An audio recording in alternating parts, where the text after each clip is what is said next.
Alrighty, welcome back to the Uncinch podcast, where we uncinch what's really going on in the horse world. Today's episode is about a topic that is complicated, confusing, but also incredibly important when it comes to our horse's longevity and performance. We're talking about the horse's top line. I'm so excited to share this with you guys. Have you heard the term top line and thought to yourself, what does that even mean? Or maybe everyone keeps telling you about top line and you don't fully understand the concept, but it sounds important. Well, this episode's for you. Also, maybe you do know what top line means, but haven't actually been explained about all of the aspects that go into it. So on today's episode, don't worry, class is in session. But before we get into the gritty, this episode is brought to you today by our sponsor, Country Sass, which is an Alberta-based boutique we will tell you about a bit more later on in the episode. This is going to be a pretty content-heavy episode because there's a lot to talk about when it comes to the top line. This episode will cover what the frick the top line actually is, the muscles specifically that are involved, why it matters for soundness and performance, common reasons horses lose their top line, how nutrition, tack, movement, and training all play a role, and some practical strategies for improving it. With that, why we created this episode. So it's a bit of a personal reason on both our ends. We have had a little bit more consistent conversations with clients on both the training and on the bodywork side about top line. And one of the misconceptions that I'm hearing a lot is that the top line is just right by the withers. And it's that hollowing piece there, and that's what you want to work on. And that's not what the top line is. And so I thought, this would be a great way to give information to people that there is so much more in the top line than one small string of muscles. And I'll go into that a little bit more. Another thing is, I think it sometimes lacks a clear definition when you see it in terms of how horse people use it. So there is a definition, but, people have changed it over time. You know how a story changes like telephone. So it's kind of something like that. And then you think, again, it's one muscle, or there's just a lack of understanding on, what it is or how it's trained. And people are just like, oh, just run it, and thinking that's kind of the only option. And from a training perspective, what do you see as a misconception? There's a lot of people seeking the physical, visual, benefits of a strong top line. And I think a lot of people hear that top line is an important part of your horse's carriage or how they look and how they last. But people don't really necessarily understand the time, the training, the discipline, and all of the factors that come into it. And there's so many people who come to me, and this concept of top line is kind of a bit beyond them, which is okay. There's no judgment. But I get a lot of people asking for help on working on their horse's top line and working on their horse's collection. And I think they think it's something really easily worked on. And there's one or two things that you can do or an exercise you can do that can help and improve this.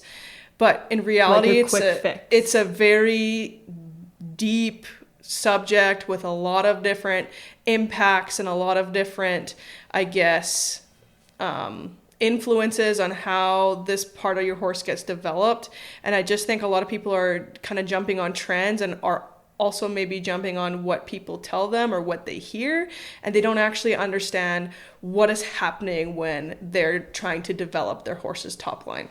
Well, that's a great segue into talking about what even is a top line. So, the definition of top line is a chain of muscles running along the upper body that supports posture, movement, strength, and stability. So when you hear that definition, the first thing I want you to think about is how it says chain of muscles. It's not one specific muscle. It's a few different muscles that are all interconnected and working together. So the main areas of your horse's top line go all the way from the neck all the way to the butt. So the neck there's muscles in there that support balance and help movement and steering, which then connects in with your withers or your shoulder sling, which help with stability and connection to movement in general. And then it goes into your back, which is where typically people think of Topline. They think it's just the back, but that's just another chain that's interconnected and working with, the neck and the withers and the shoulder sling. And this is where it carries riders, shock absorption, strength, general flexibility of your horse's movements. And that then translates into something called the loin, which that helps with transfer of power from your propeller of your horse, which we know as the hindquarters. And so the hindquarters is our propeller, or, the engine of propulsion, and it drives engagement of the rest of the body. So that's a very simplified version, very, very simplified version of what the Topline looks at like. But more what I want you to take from that is that it goes from that neck all the way down to the kind of the end of their butt. And it's all the muscles kind of on top that are working together to do so many different aspects of the horse's movement and of the horse's body.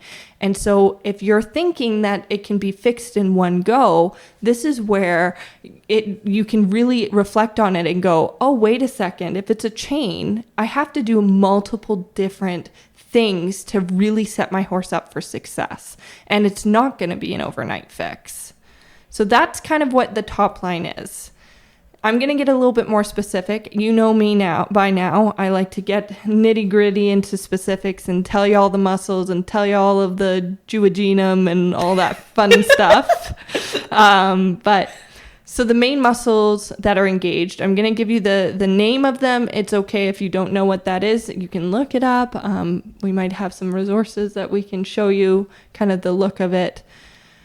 But some of the really big muscles that are used. So longissimus dorsi. I always say these wrong because they are really long words and words are hard. Mm-hmm. Aren't they Latin too? Yes, they are. It's just... And I'm dyslexic. You just try and add them all together and it's just see what happens. Nice smoothie of confusion. And I go, bleh. So this is kind of the biggest, largest muscle in the horse's back. It kind of runs along, the wither aspect all the way down all the way the back to the pelvis. So if you've ever heard the term cervical vertebrae, this is what's kind of involved in the neck. So it's right at that base of the neck, which is where you start to see the wither beginning. So that's why I say it's kind of starting there. And so it's a really long, stringy muscle. And this is the muscle that typically people are looking to strengthen or develop when they think of Topline. And the reason for that is because it's probably the biggest muscle that's working in that sector, if you will. So this one is known for facilitating, flexion, lateral flexion. When you hear those terms, this is the muscle that's being used the most. It helps with the extension of the horse's spine, and it's also what's supporting the rider's weight. So when you're going down on your horse and you're looking about their carriage with you, that's the muscle that's taking that main kind of stress, if you will, or tension of a rider. Again, this is a transmitting muscle, so it helps transmit the propelling force, the engine of the horse, from the hindquarters all the way through to the front end. The next muscle that's really important is the thoracic trapezius. This is in the neck. So this attaches the neck and the mid-back vertebrae to the scapula. So it's hard to visualize in an audio. You can't see me because you're probably just listening to this, but I'm just using a lot of voodoo hand moments, trying to space it out. It's that voodoo hoodoo shit that people keep telling me I do. But anyways, this attaches the neck and the mid-back vertebrae to the scapula, which is that shoulder blade area, if you're unfamiliar with what a scapula is. And it's part of the thoracic sling. This is a really important area in your horse. It's basically, the thoracic sling is a grouping of muscles that all work together to create shoulder rotation and just general movement. So when your horse is going forward and back with their front legs, that's the thoracic sling. It's helping with all of those kind of like rotations and movements. And it's also really, really critical for shock absorption. So that thoracic trapezius is that connection to kind of hold it up almost, if you will, for the thoracic sling. And it's really important to make sure that it has like shoulder freedom and wither lift. Then we have, again, I'm going to totally butcher this, latissimus, latissimus. There we go. Latissimus dorsi. Not to be confused with the longissimus dorsi.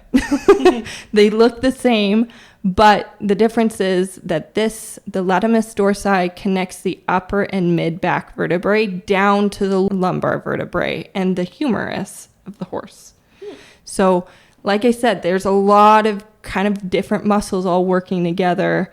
And if you look these up, you can see how they're a kind of a chain. This muscle in particular is very crucial for movement, and it helps you enable forward propulsion. So it works in tandem very well with the longissimus dorsi, which makes sense why they're so similarly named as well.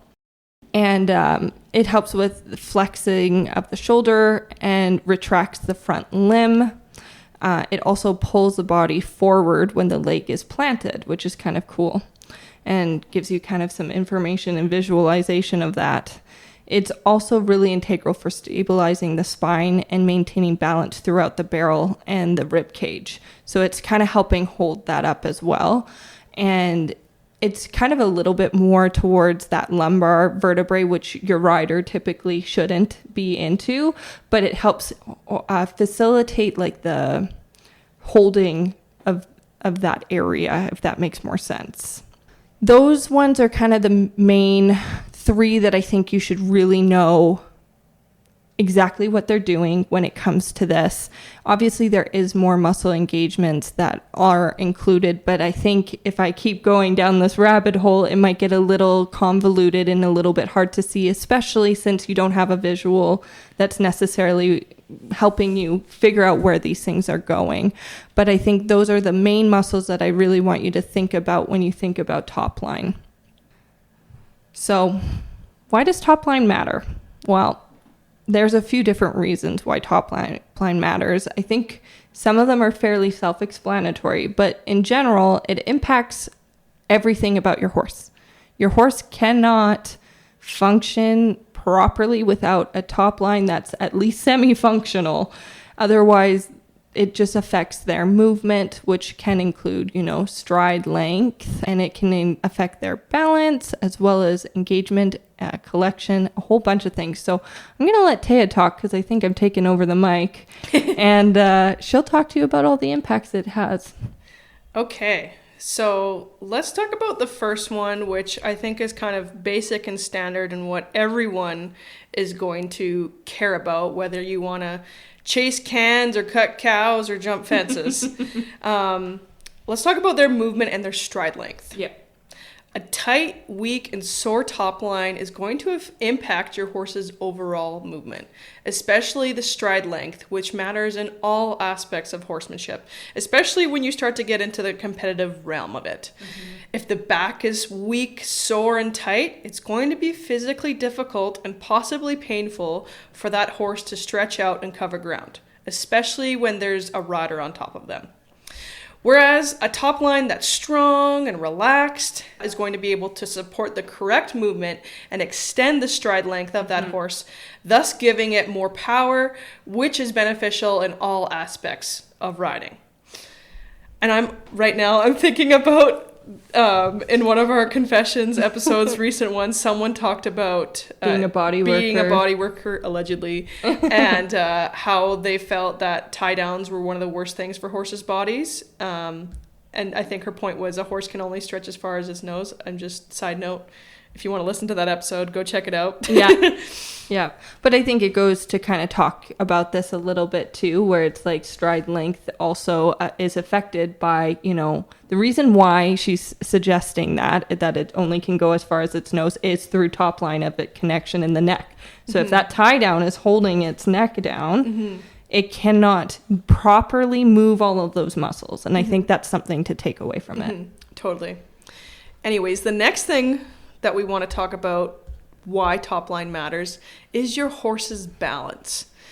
A horse who's strong, actually, I want to start off by saying everyone's like, oh, look at my horse, he's so balanced.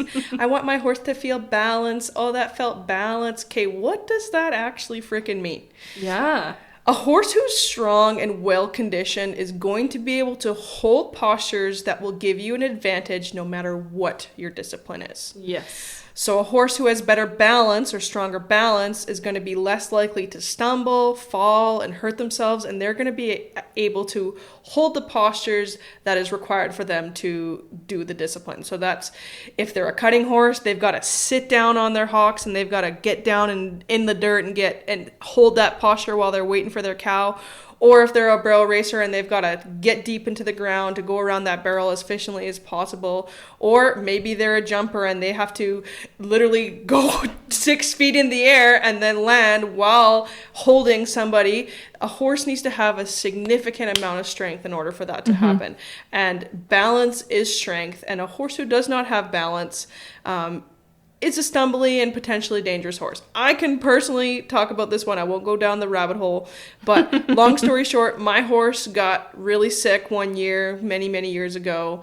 And he lost all of his muscle. He lost a bunch of weight.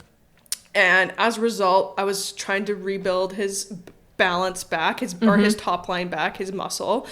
But during that process, I didn't really have a blip of time to like stop and train. I kind of had to go show and do a bunch of things. And as a result, my horse broke my leg that year. He fell on me in front of like 20, 30,000 people. That's always fun. It's always fun. But that same horse I just rode this spring in a muddy, like knee-deep mud pen where I was like sorting colts and cutting colts and running around, and I completely trusted him. And that's because he's really built back his strength quite a bit to the point where I trust his balance. But a horse who has a weak top line and who does not have good balance and therefore is going to be a little bit more sketchy to ride, to be frank. Yeah, they have a harder time with the maneuvers and movement, and that again goes back to think of the thoracic sling. If it's not able to pull and retract like it's supposed to, you're stumbly. Exactly.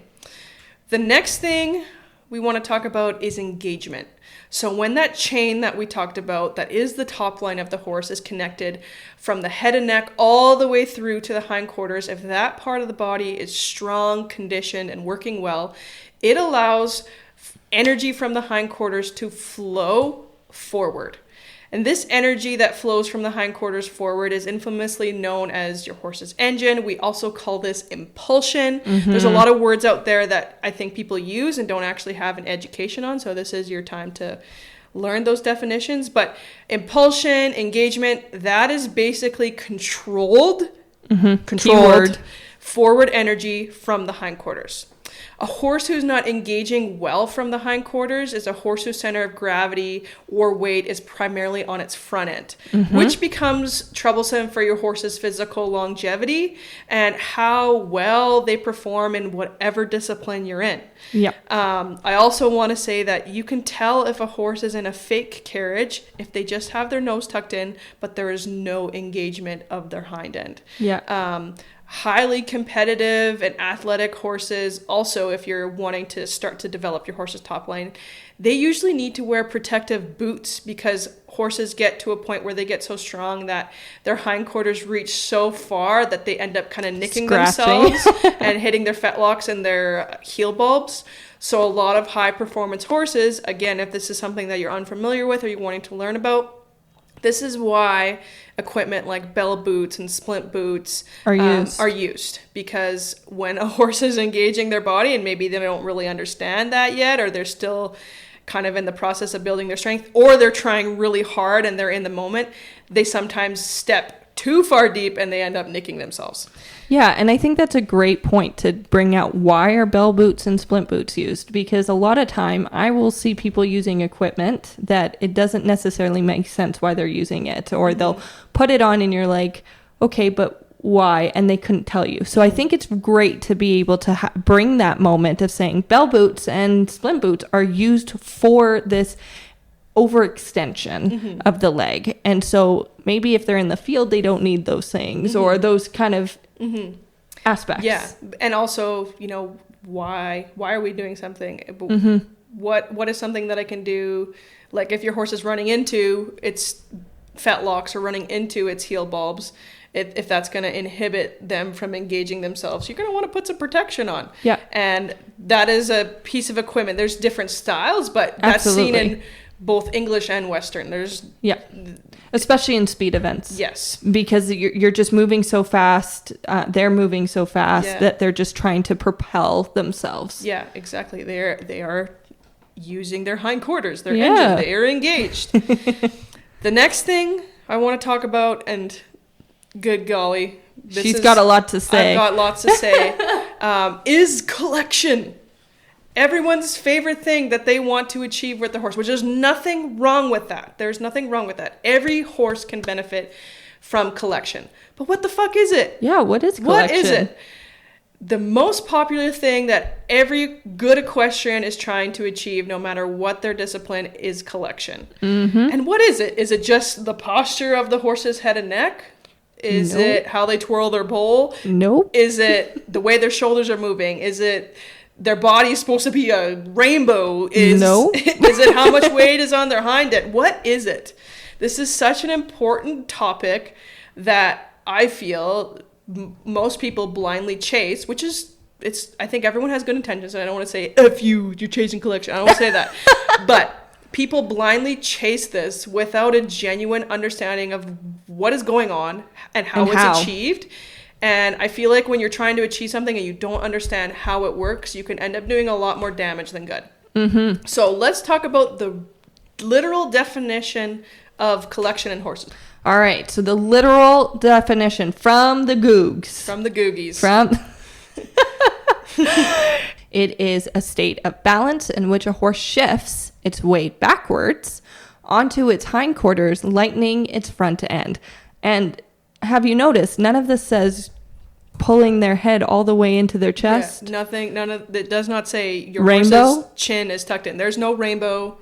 This is the reason we say this is we're not trying to shame anybody. We're not trying to make you feel bad for not knowing, but we're trying to show you that collection has turned into a telephone game of what that looks like, especially depending on the discipline. Because especially in, not to pick on anyone, but I find it very drastic in disciplines like dressage, of where it's become all about, you know, how that neck is moving, how they're collecting in their neck. And as you can see in this definition, it's about a state of balance, not a state of exactly where their muscles are doing, because every horse is a bit different. Praise Jeebus. Praise Jeebus. Take a moment, let that one sink in. Now let's talk about the pros. Collection is something that literally all disciplines can benefit from. Absolutely. Shifting your horse's weight from its forequarters to its hindquarters now allows it to use its power from its hind end. That is where your horse's source of power. I've also had people tell me horses get their power from their front end. Nope. That's where they dig. So if you look at the way a horse is, I want you, this is my homework to you as Britain's homework. Britain's homework for the day. I want you to go watch a YouTube video, or if you have a video on your phone or something of people doing barrel racing or high speeds, and watch how that horse is moving. When they are going after getting some speed, that's when they dig with their front end to almost stabilize.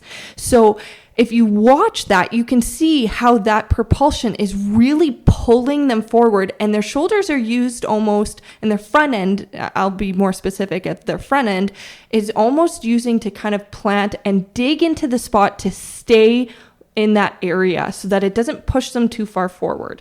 So that's something, my homework to you is go watch some of this on YouTube. Go look at this to see what we're talking about. And there's so many different expressions of this, and it's not just one specific discipline that benefits from it. Like cutting horses. You want light, mobile shoulders to be able to deke those cows out. Barrel racers don't want to run into barrels. They want light, mobile shoulders so that they can navigate all three of those barrels efficiently, and they want their hindquarters to be utilized as much as possible to get as much speed out of their horse as possible. Jumpers want their horses to be light in the front end, and they want to be able to navigate courses without dropping rails and to get about it pretty efficiently. And then also the lighter they are in their front end when they're landing also helps with suspensory ligaments as well. And let's not even talk about just disciplines. Your horse naturally has more weight in the front end. Look at the way they're shaped. They have a very thick neck, and all of that muscle and all of that weight that's now transferring into the front end. If you can lighten that off just naturally by them engaging the right muscles in the hind end, it helps them overall. I guess what we're trying to say is if collection, if understood and built and done correctly, will improve your overall horse's performance and longevity, no matter what the heck you want to do with it. Absolutely. The top line comes in. A horse can't be in true collection without a properly developed top line. That's just period. There's nothing else to really add to that. Without an engaged hindquarters, without that chain of muscles that we talked about earlier, all working in conjunction with each other, that needs to be built over time properly. Your horse can't be properly in collection without that sole top line being very, very strong. And if you have a horse who's got a weak top line, you have allegedly collection, it's not real collection. If your horse's chin is just tucked in, you have fake ass collection, which long term does nobody any favors. Nope. And I see it often in a bodywork perspective where it causes more harm than good, because then all those muscles over tighten, and then they have a harder time with even vision, just because their neck is. Think of you getting a crink in your neck. Like just think about just looking at the ground. Get something going on in your neck, and all of a sudden everything is sore and you can't move. And you can't look around, you can't do anything. It's the same sort of thing, just as a way of like kind of visualizing it. We're kind of going down this route, but the next thing we want to talk about is your horse's athleticism. Dun, dun, dun. Or lack of it. This part of your horse, and I think everybody is trying to achieve some sort of athleticism in their horse. Athleticism is really greatly influenced and impacted by the state of your horse's top line. A horse with a strong top line is going to feel like they're doing a lot of the work for you. And we call this self-carriage. And that's another rabbit hole and a whole other conversation. Totally. We won't go down there. But long story short, a horse with a strong top line is going to make the task at hand feel much easier in comparison to a horse who has a weak top line. Yeah. They're going to feel more controllable, more sensitive in the good way. And I think they're going to feel way safer to ride versus the other end of the spectrum. And it also helps with them even like, this is a bit of a rabbit hole, but like in the field, if you've ever seen your horse kind of rolling, if you've ever noticed that consistently your horse is unable to roll to the other side, let's say they can only get to one and then it just flops over and then they get up, get down and do it on the other side.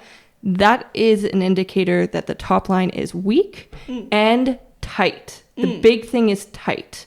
So if you start seeing that, now you know that the top line is not functioning how it's supposed to, and it decreases their athleticism even just in the field, if that makes more sense. Totally.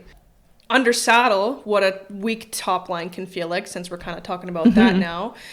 A weak top line can feel like a horse who's super heavy and who leans into your hands or leans onto the bit. That's a sign that they're four-handed, and as we know, a horse's balance and is collected and using themselves properly. Where's their weight supposed to be? Where are we trying to get their weight? Hindquarters. hindquarters. On the hindquarters. I told you the answer. That's a sign that they're four-handed and they're not using themselves properly. A weak top line can also feel like you have way too much speed without any brakes. That's a great one to talk about. If your horse can't engage the right muscles, it's going to be really hard for them to control their bodies, especially at speed. So I'm visualize this right now. You're somewhere and there's someone riding a horse, and all of a sudden the horse wants to stop, but they literally physically can't. And you see those like runaways where the horse is just running and someone's trying to stop them. They literally physically can't because that horse can't engage its body and hit the brakes. That's a good point. I didn't even think of saying. Yeah, so if you're kind of scared to run your horse because you don't feel like you can slow them down, a lot of the times it's like not necessarily a behavioral issue. It's a physical issue. Like once you kind of get to a top speed on a horse, if they don't have the muscles to like lift up their back and hit the brakes, like it's going to take a hot minute for them to slow down. And that's something I think is important to I guess, address. And another one, kind of at the opposite end of the spectrum, is a weak top line can feel like your horse has a hard time going forward. If they feel sticky or it seems like you can't get any impulsion or anything, that is kind of a sign that those muscles aren't working very well, and it's kind of like you don't have any wind in your sailboat. Your boat's not going to go anywhere, right? It's not transferring, right? Like if we talked about those muscles at the beginning, what did we say? It's a chain of muscles that transfer the propulsion or impulsion or whatever word you want to use, that engine to the front. So if it can't translate it, it's almost like that synapse is done. So just something to think about when you kind of start to notice behavioral things, or we're like, oh, my horse he's crazy. He doesn't stop when he starts running. Well, look into this. Think about your horse's top line. Maybe try and work on top line for a month and then go for a rip and see how fast you can slow down. I don't know. Experiment. YOLO. Well, we've talked about a few things, but one of the big things that you see with when the top line isn't working properly is soundness. You will start to see that there is compensation patterns, that they're maybe not able to carry themselves properly, like we talked about with carriage, self-carriage, stuff like that. And you can see joint stress simply because there's more weight and more things that is adding to those joints' stress. So if you think about it, when a muscle stops working properly for yourself and you're sore in your back, and then all of a sudden your knee goes and you're like, why is my knee hurting? Well, it's actually because all of those muscles, all of those ligaments, tendons, and joints are now having to add an extra pressure onto them to compensate for the lack of movement or lack of strength in that area. For you gym bros and gym gals, think about someone going to do a deadlift and it's about, let's say 50 pounds, and they hardly bend their knees and they only use their backs and the arms. What do we think is going to happen? The first thing we know, we've all heard it, you're going to hurt your back. You're not using your own power to be able to do it. So using your leg strength and your core to save yourself from straining that back. It's kind of along the same lines with your top line. If you have had any sports injuries, you know that your injury zones are weaker and at higher risk of a long-term damage and long-term pain. So strong top lines is the equivalence of this. And that's why we say soundness is affected. Another thing that's affected is longevity. It may sound convoluted, but it's true. You age better when your muscles are in better shape. That's whether you're human, you're a dog, you're a horse, it's any of those. You stay in better shape, you naturally age better, and you're able to better take on the storms or weather the storms of whatever is coming your way. And then, you stay comfortable longer. And the more comfort you have with being able to move, the more you still continue doing movement. And this is something I've learned through chronic pain and through the journey I've even had. If I'm not feeling good, I don't want to move. And then I'm not growing those muscles. And then I'm not actually helping remove that atrophy that's causing all of the pain. And so it becomes a bit of a vicious cycle. And so it's the same thing for your horse. We just don't have the words to communicate it all the time. And so it's really important that we try and give them the best we can for their longevity. Obviously, we can do only so much. And I'm not trying to harp on you saying that you have to be the best of the best, but it is something to be always considering and looking for and trying to help them, because we want our horses to last forever. I know I do. So it's just something to think about, and that's kind of it. We wanted to take this time again to acknowledge the sponsor of this episode, Country Sass. And that's Country Sass, spelled with a K. Country Sass is made in Alberta and built for the Western lifestyle you live every day. From custom apparel and handcrafted wild rags to the signature satin-lined hoodies, which we personally love. And are wearing. Every piece is made with quality, comfort, and grit in mind. Country Sass specializes in fully customizable pieces designed to reflect your brand, your personality, and your style. So if you can wear something that's uniquely yours with pride. Built for life in and outside the arena and made to last. You can find Country Sass on Instagram, Facebook, or shop their online store at countrysass.ca. And that's again, country with a K. So let's talk about the things that affect Topline. So now we kind of understand what's going on, what's involved, the things that kind of are happening. But what impacts how it grows or how it degrows? Yeah, how it atrophies? Yeah, how it atrophies. Yeah, the more technical degrows. First one, and I mean, a little bit biased coming from a trainer, but we're going to talk about training and riding techniques. Muscles require resistance and tension to grow. That's across species, okay? This is where riding and doing intentional training sessions with your horse becomes arguably the key ingredient to building a good top line on a horse. Knowing how to create resistance in certain muscles and to build them up strategically is so important when you're trying to build up your horse's top line. And this comes with understood drills, exercises, and sessions, and doing the same select few of them consistently over a pretty decent amount of time. This involves you as your horse's rider and alleged top line builder enthusiast to ride in a way that's supportive of the muscles that you want to build. This means you're not going to be bouncing around on their back.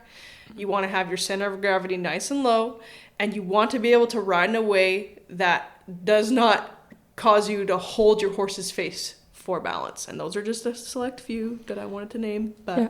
And to add to that, two things. One, if you're not riding your horse anymore, you can still build their top line. Yes. You don't have to be a rider. There's different ways, and we'll talk about that in a minute. But number two, this is often why you'll see, especially if you do know the concept of top lines and you do know a little bit about it, this is why you often see beginner horses, like horses that are used to teach beginners often, and aren't used necessarily for other things all the time. You'll start to see that they have a harder time with their top line. And it's simply because you, as a newer rider, you're more bouncy on their spine. It's just natural with how your balance is. Yeah. You have a lower center of gravity, and you typically are a little bit more on their face for that balance. And so that's why you can see, oh, well, all these beginning horses are doing this. And it's actually just simply because of how they're being used at that time. Not necessarily it's like that they're bad people who have these horses or anything. Because I've heard that before where they're like, all beginner horses are treated poorly. Look at this. Mm-hmm. Well, actually, look at the movements they're doing. And how can you maybe as a trainer, a lesson program, or a barn who's often having kids or beginners ride, how can you support their top line to better help them with this? Because sometimes you think you're doing everything and you don't know why. They're moving, they're being rode, but it again goes to that consistency of certain things. Yeah, isolating certain muscles Mm-hmm. and having a knowledge of how to create that resistance and that comes with Time and experience and a lot of education, and we can't expect beginners to do that, but as experienced horse people, that's something you do have to prioritize, especially if you have a lesson program. Make sure that your horses are being rode beyond the lesson program. So at least they get the proper carriage. Yeah, and then that's that build of that top line, right? Yeah. And, this is kind of my shtick now. While training is great, you can be doing all the exercises in the world. You can be doing everything right, quote unquote, when it comes to those programs. But if you're not feeding properly, if the horse is not getting the right nutrients and proteins and balanced minerals, it doesn't matter. We all hear about talking and building of the top line, and everybody immediately goes to training or exercises, drills, stuff you can be doing. But it's just as important to think about the nutrition as a building block for the top line growth. So we've heard, muscles require tension, but you know what? When that tension occurs and there's little micro fractures of that muscle, it needs nutrients and it needs protein to be able to grow with energy to expel all of those pieces so it grows it. And, it literally will begin eating itself and the fats and the muscles. It'll break them down if you do not have enough protein and you do not have enough digestible energy. And I'll explain that a little bit. But if you don't have those elements, you can be doing all of these exercises and actually be making it worse because it's starting to break down that muscle in order to create the energy that's being expelled from the body. So I know this seems a little counterintuitive to the process of growing it. If you want to grow it and they're eating it, if you will. Basically what I'm saying is if you aren't supplying enough protein into the horse's diet, it really doesn't matter how much you're working that muscle or how dedicated you are to that muscle group and chain and how many top line exercises you do, because it doesn't have the stamina and the digestible energy available to properly grow. This is where quality forage really becomes important in any type of muscle development. You've heard us say this before. You've heard us say quality forage. And I'm sure you've heard it everywhere. You need quality forage. And you might not understand all the implications of it. But if you've been listening along throughout the season, maybe it's starting to make a bit more sense as to why. It's all about how feed integrates into your horse's systems. A higher quality forage has higher protein, higher fiber yields, as well as more digestible energy, which digestible energy is just a metric we use to describe the food consumed that converts into usable energy for the body. So what they can actually use to facilitate movement and feed the brain, all those kind of things. Good quality forage is also rich in vitamins and minerals, which also play pretty crucial roles in maintaining the overall health and muscle growth. Vitamins act as coenzymes and antioxidants, and that facilitates metabolic reactions and protecting cells from oxidative damage, whereas minerals are more involved in structural function, such as nerve impulsion regulation and muscle contractions. And what did we talk about? We just learned muscle contractions facilitate movement, which helps us grow the muscle. So again, usually quality forage is rich in this, and so additional supplementation usually isn't necessary. I know when you hear this, you're like, oh, maybe I should be making sure that there's lots of vitamins. Usually, if you have a good quality forage, especially earlier... First cut. There we go. Those are going to be really good for that. So you don't need to be going out and buying all these hundreds of dollars of supplements. There's literally tubs of supplements that say Topline. Yes, and that's a pet peeve of mine that we can go into a rabbit hole of. But basically all I'm going to say on it is that a lot of it has sugar, a lot of it is just fear-mongering, and it's just marketing tactics. Because if you just have the proper kind of guidance of what you have in your feed, you don't need all of these things. All right. The next thing that can potentially impact your horse's top line is your tack fit. When your tack fits your horse, the process of isolating those muscles and holding them in those postures, your tack should allow for free movement, fluidity, and even balanced distribution of your weight as a rider. Mm-hmm. However, if your tack doesn't fit, and that means a saddle that's too narrow or saddle that's too wide, beyond saddles, curb strap that's way too tight, a cinch that's not placed in the right spot on your horse's ribs. Poor fitting tack is going to cause tension building pressure points.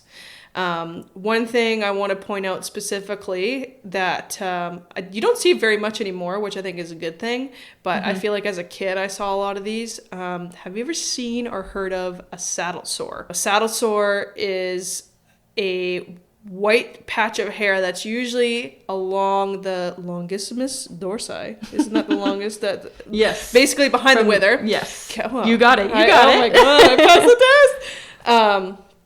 But there is a quiz on this, there everybody. is a quiz. No. Yes. You guys will have to do a quiz. No pressure. Just kidding. But a saddle sore is basically from a saddle that fits so poorly on a horse for an extended amount of time that ends up damaging the hair follicles that the pressure is on. And now you can be a little bit more educated when you're buying a horse or when you're looking at horses. That is a sign, a saddle sore is a sign that that part of your horse's muscle and skin and hair has been not taken care of.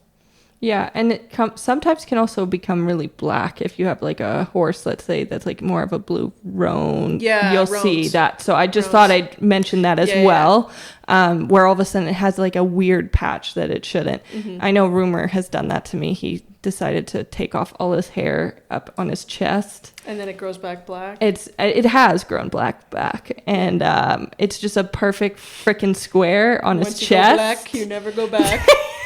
We have to make a t-shirt for roan owners. Oh my gosh, I was so mad about it though because it looks so stupid. Yeah. He just has a square of black because he had rubbed his blanket into it, and I was like, great, cool. But everybody's like, why is that there? Long story short, a poor fitting saddle can cause pressure points so bad that it can damage your horse's hair follicles.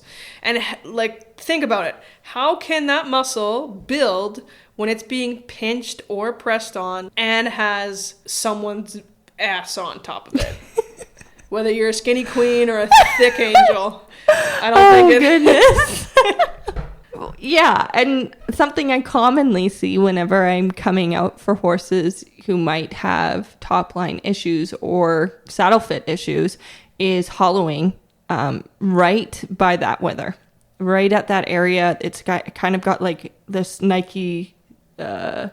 Your horse is like, literally. Yeah, and so that area can be quite hollowed out, and this is due to lack of muscle engagement, and that's because if that area is being pinched or being pulled on, it can't facilitate proper muscle growth, as well as it causes compensation patterns, which then leads to other areas getting built up. That creates the patterns in the horse's body for other muscles. And so if you, let's say, buy a horse and it has had poor saddle fit, and now you're trying to fix that or set that back up, know that there's going to be compensation patterns in your horse's body that you also have to fix.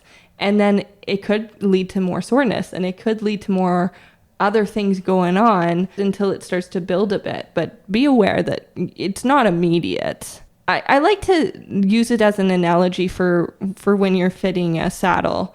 If you have a cast or an air boot, and it's impeding that muscle from contracting or making it so that it cannot engage properly because it's too tight on the area, you're going to see muscle atrophy. You know that 8 weeks, you take it off and your arm's so much skinnier than the other one. And you're like, what has happened? It's so itchy. You take off the cast, it stinks. Like swamp. Whoa, okay, we don't need to get graphic. But more my point to that is that because that muscle isn't contracting and engaging and you're still trying to use that area, all of a sudden your tricep and your bicep becomes a little bit thicker and they've engaged and they're facilitating the action instead. Thick queen. Thick bicep queen. Just one side though. Yeah. If it's really that tight, it's kind of like a cast. It doesn't allow the muscle to move. But on the other side, if a horse has a poor saddle foot because it's way too big, what it does is it creates rocking. And that rocking then starts to cause the muscles to have to hyper engage, where they're contracting when they shouldn't be, because they're trying to maintain balance for you or maintain balance for themselves and catching. And that again will create overdevelopment in certain muscles and underdevelopment in others. It's not just if it's too tight, it's if it's too big too. There's a little bit of playing around when you try and find the right saddle. And I feel like with a saddle that's too wide too, the purpose of the saddle is to evenly distribute the rider's weight along the horse's muscle. But when you get into a saddle that's too wide, oftentimes the saddle weight will end up going right on your horse's spine. Exactly. And that will cause your horse to like wince away from it or posture themselves away from it. And usually it's that tight neck, head in the air, inverted, sucked, like reverse banana look. If that makes any kind of sense. Reverse banana. Oh my God. Yeah. So, yeah. Saddle fit matters. And that brings us into the next point of physical discomfort. So we kind of talked about how it affects the muscles. Absolutely. But it also affects your horse's ability to be comfortable. When you train a horse who's in physical discomfort and you don't do anything about it, you can create a dangerous horse. I talk about this often in clinics. When a horse feels like you're not listening to them when they are small, they will get bigger. And when they get bigger, they're more dangerous. And then you create a problem because now, even if you go to correct it now, after they've gotten this big reaction, you have taught them, I will not listen until you react viscerally. Yeah. And so then they stop going for the in-between steps and they go to the big step and it becomes a dangerous horse. Also, a horse is a prey animal. We know this. And if every time a human rides it and works it and then they feel pain from it, they associate that. And they will think, you know, that cougar's trying to kill me because you're older than them too. You old hag. So, you know, we all know horses can be a bit dramatic. They have their moments. And so they are learning every ride, whether that's just outside of Topline. They learn every ride. Do they feel better when they go back out to the pasture or do they feel worse? Mentally, physically, emotionally, all of the above. Take care of their prey drive. It's the best way to put it. As soon as you see your horse give indicators of discomfort and you are aware of them, obviously we can only do so much. We're not mind readers. However, if you recognize it and you're like, I'm pretty sure they're in discomfort or something just feels off, it's not always a call to the vet emergency, but don't take these symptoms as nothing. Call out your body worker, your farrier, your trainer, somebody who's knowledgeable on the subject, and then go from there. Honestly, just get to know your horse. This is something that everyone can do. You don't have to be the top rider. You don't have to be a rider. You can still know what makes your horse. And keeping them themselves, because when they have personality, you know what they're thinking or what's kind of going on. You don't want one that's so stoic you'd have no idea.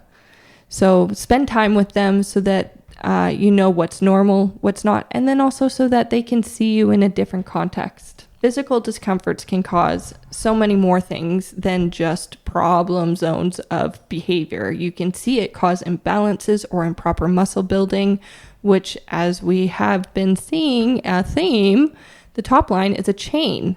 And when one thing is impacted, it's like dominoes. I wanted to talk specifically about rider balance.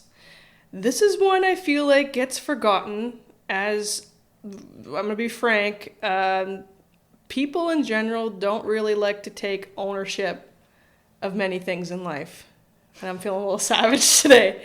But one of the largest impacts of your horse's top line development is how you are riding and working with your horse. And I mean, this can be riding and on the ground too. You can do damage while just doing in-hand lunge work, just so that we're clear. But if you're up there jiggling for justice or holding onto your horse's face or not actively working on your balance, your timing, your feel, and your request, it is going to make it exceptionally harder for your horse to build good quality top line efficiently. One thing, just to kind of get your cogs turning, as we're turning a lot of cogs these days, I want to give you an analogy that I've heard quite a few clinicians talk about. Think about a toddler that's on your shoulders. Ooh, good one. And who, every time you turn or every time you pick up speed, they grab onto you really tightly, or they like cover your eyes with their like little nasty hands after they pick some boogers. Or they keep flopping their body all over the place. Yeah. They reach for stuff. You're in the grocery store and they're trying to grab the damn Oreos, and you're like, kid, you can't eat any more Oreos. You're going to have metabolic problems. Yes. So think about the chaos of that child, and you're just trying to keep them on your back. Now, that is kind of what you are when you're on the back of a horse. And this is where, if I were you, I'd ask myself, are you able to ride in a way that when your horse exhibits more power to you, so that's like when they have more impulsion, they have more speed, that you could stay physically and mentally calm and relaxed in the moment with them? That's question number one. Obviously, that's easier said than done. Absolutely. But as horse people, we're forever trying to improve our own physical and mental control when we're on a horse. Absolutely. And if that's something that you struggle with, it's okay. It's normal. We all do. Mm-hmm. But that's something that you need to actively be working on, especially if you're wanting to get to a top level or just wanting to drastically improve your horse's top line, which I think that's something that we can all benefit from. Long story short, having good equitation, timing, and focus can help expedite your horse's top line building.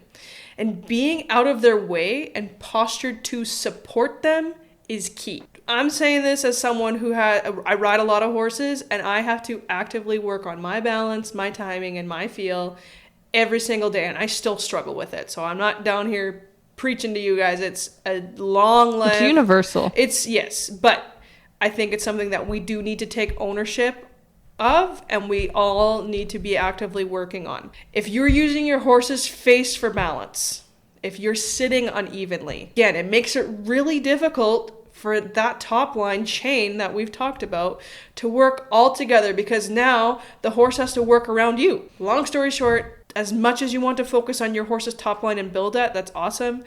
That doesn't really necessarily happen, especially if you're trying to ride your horse a lot. So there's nothing wrong with that, but it makes it exponentially hard for your horse to do if you are not actively working on yourself.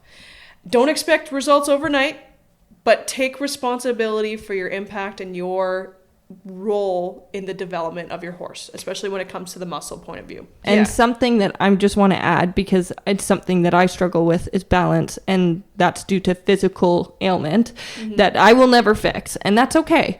But it does mean I have to take extra steps to make sure that I'm making them stronger through other avenues. So I don't want anyone to be sitting here and being like, well, I can't get this balance because of X, Y, and Z, or stuff like that are like legitimate concerns. It's not that we're harping on you saying that you have to fix this. What we're saying is take culpability to what you're adding to this relationship of muscle development and tweak it so that it works for both you and your horse, because they compensate too. They have other things going on. So sometimes you have to make different allowances, and that's okay. You just have to be aware. I think that's the biggest thing we want to bring home. Be aware of what you bring to the table as a rider. We've been harping on all of the bad and all these like what's affecting it, and these are really important things. However, we also want to give, a light at the end of the tunnel. We don't want to be like, look at all of these things that will fail your horse. Instead, let's look, what are some general strategies for building a top line? And you kind of probably heard them a little bit already, just with what we're saying affects them. But these are kind of your foundational principles. Number one, feed appropriately. We talked about it. You want to have protein, you want to have fiber, you want to have proper vitamin and minerals. So make sure you're doing a nice, good quality forage, because that's really what your horse's diet's based on. And it helps with ulcers. It helps with so many other things. So that's the first principle of how to help maintain or build a top line is quality feed and feeding appropriately. The next one is to address pain and discomfort. Building good quality muscle cannot happen when the body is in tension, pain, and or anxiety. If your horse is in pain or lame, or if your horse is scared or flighty or not really present with you, those things need to be addressed before you start building its top line. Pain and lameness can cause the horse to compensate, which causes them to incorrectly build muscles, which is the opposite of what you're trying to do. Scared or flighty horses, they're not going to be able to relax, and then therefore their muscles are going to be tense. And they're not going to be able to willingly let you put them into the postures and the exercises required for them to build the top line muscles that we're trying to isolate. I think we owe it to our horses for them to feel confident and have some trust in us before we try and transform their bodies. Next, obviously we want to ensure our tack fits. Poor fitting tack has a number of problems. It's arguably one of the most important parts of keeping your top line maintained and built. A saddle's job is, by definition, to distribute the rider's weight as evenly as possible along the horse's back. The part of the body we really want to build because it's part of that chain. When the saddle is not doing that, the horse has to compensate, and the muscles on the back can become sore, tight, potentially long-term damage can be happening as well, not just to the muscle, but also the nerve endings, which then creates an even bigger chasm of problems. We also really want to prioritize movement because, like we've said, if your horse isn't able to move around, it's not causing tension onto those muscles. And I mean good tension, where there's contractions which help build muscle. Movement also loosens joints. It helps horses' minds become present. It adds lubrication into the joint spaces, which helps with facilitating movement. And it's key to keeping the weight off of them as well. And when you have more weight on that belly, just by the nature of how they're built, it will drag that top line down because it's more weight that they have to hold. Excess weight makes it much harder for your horse to use themselves properly. And that's why a lot of times harp on, as a community, not to have obese horses. But same goes for a horse that's too light. It's not able to carry itself properly because it's not using the muscles because they're not growing. So it's both sides of the spectrum. Mm-hmm. The next thing is to train correctly. Understanding what you're doing and why you're doing it matters so much. Mm-hmm. The best way to do this correctly is to genuinely educate yourself. And that's what you're doing here today. So, gold star. Educate yourself on equine anatomy in both the muscular and the skeletal systems because they work in conjunction with each other. Mm-hmm. As a trainer, this is one that I feel is hard because there's so many different styles or beliefs or traditions that we hold on to, and students or riders will blindly listen to whatever their trainer says. One thing just off the cuff as an example, I've heard so many polarizing instructions on hand position and how it affects your horse's collection. I've heard you have to ride with your hands up here in order to achieve collection. And then the next person tells me I have to ride with my hands way lower in order to achieve collection. Long story short, when you're taking instruction from someone, make sure that what they're saying makes sense to you. Mm-hmm. Does how they're telling you how to ride align with proper biomechanics? Hopefully after listening today, you'll have a little bit of a better idea of what's going on biomechanically and what you're actually trying to achieve in this whole top line building thing. And now you can have a little bit of a better idea of what the horse needs to be doing and where you need to be positioning yourself to best support that. Mm-hmm. The other thing is consistency. We can go and do a whole top line training session, a whole top line building feed program. But if you aren't doing all of these things consistently, it's not going to happen.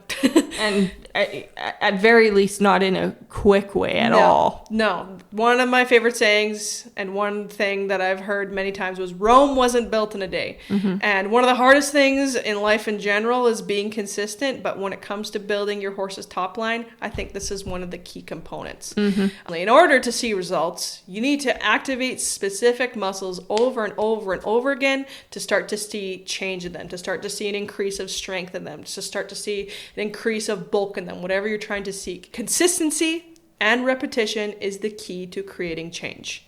Where you're riding in a program and you have nutrition and feed on board, your saddle's fitting properly, and you're doing all of the things. Being consistent and doing the same targeted exercises and drills and keeping up with all of the things is key.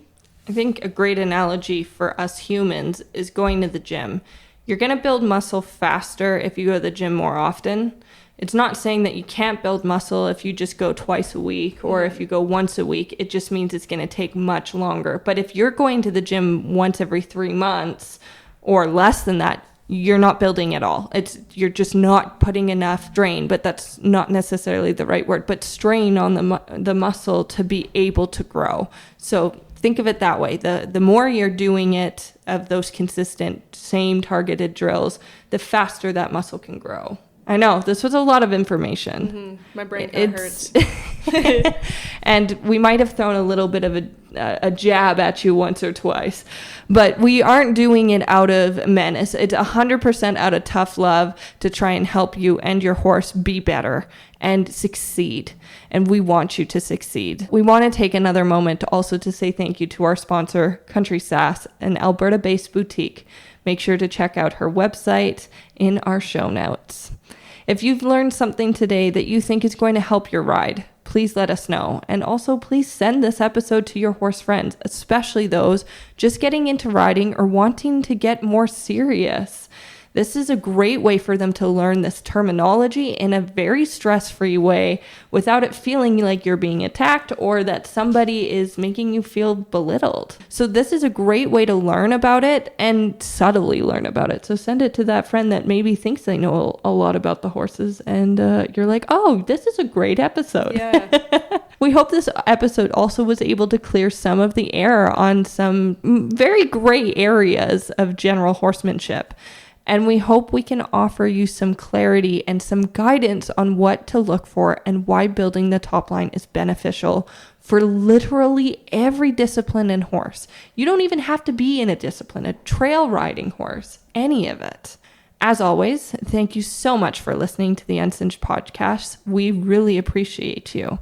Before we go, one thing that I will say is we gave you all this information, but we didn't tell you anything about how to help it. We have done that. It's just not through this episode. We have created a digital product. It'll be coming out a couple days after this episode simply because we are in the midst of creating it for you. But that will be on our socials, on our website. So make sure to go check those out. This gives you a good option to subscribe and follow along the journey on our socials so that you can keep up to date and know when that's dropping or when any of our other digital products drop, because this will help you build that top line, get some exercises that are not just for riders, but for any type of situation. If you have a senior horse that maybe is no longer great for riding, but you still want to maintain that top line to maintain longevity, we have exercises for you as well. So make sure you check that out. It'll be coming out in a couple of days. If you want to stay connected between episodes, please take a look at our socials. We try really hard. We're not always perfect, but we try our bestest. And you can check those out on TikTok, which is just Uncinched Podcast, or you can go to our Instagram, uncinched.pod, our Facebook, which is Uncinched Podcast. I am currently locked out of the Facebook, though. Facebook is not. Oh, I'm beefing with Meta right now. I was unaware. So other than the beef with Meta, try and go to the other ones for now. You can also check out our websites, qualityequine.ca and stableinstincts.ca to follow our journey or anything that we're doing outside of the podcast. We will see you in a few weeks. Our next episode is a spicy topic as well, because this wasn't spicy enough. It's about the horse industry and why it's kind of dying. We are also making an exciting announcement on that episode. We cannot wait for you to hear, and you're definitely going to want to be a part of. Please hit that subscribe and follow button. All right. Bye. Bye.